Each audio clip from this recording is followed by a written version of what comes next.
Siyam ka buwan nga pagkasuspenso gipahamtang sa ombudsman sa kapin 20 ka mga empleyado sa Mandawi City Hall tungod sa gihimong demolisyon sa bakanting luna nga gikwestiyon sa nagpailang tag-iya. Ang report ni Nico Sereno. Sa tinguha nga malimpyuhan ang agianan sa tubig paingon sa sapa, aron kapugnan pa ang dugang mga insidente sa pagbaha, gimando sa Mandawi City LGU ni atong 2023 ang paghawan sa parte sa luna sa may sitio Pagatpatan, Barangay Paknaan. Gimando ang pagbabalhin sa uban nga mga residente paingon sa luwas nga lugar. Ang lakang gireklamo sa nagpailang tag-iya sa luna gikan pa sa giingong pagsira sa front entrance ug pagpadlock sa uban nga mga gates ngadto na sa paggamit sa yuta. Apan gibarugan sa mga opisyales, ang syudad ang nanag-iya sa maong luna. Ang tag-iya mipasaka og daghang kaso tungod sa nahitabo.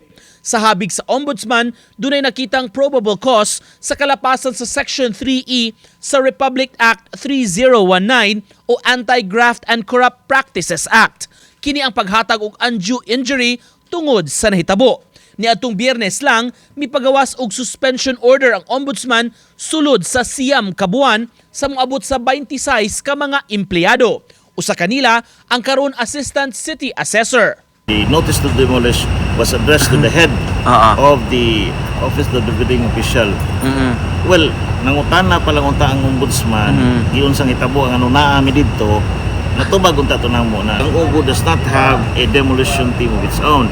And so far as Mandawi City is concerned, it is the HUDO that is authorized by a city ordinance.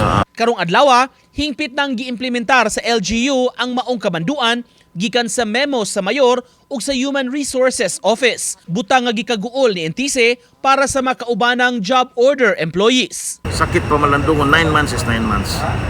Nya okay lang sa siguro namo kay we can practice our profession, pero ang mga kaniin taong singan aning job order employees, they earn a living on a day-to-day basis.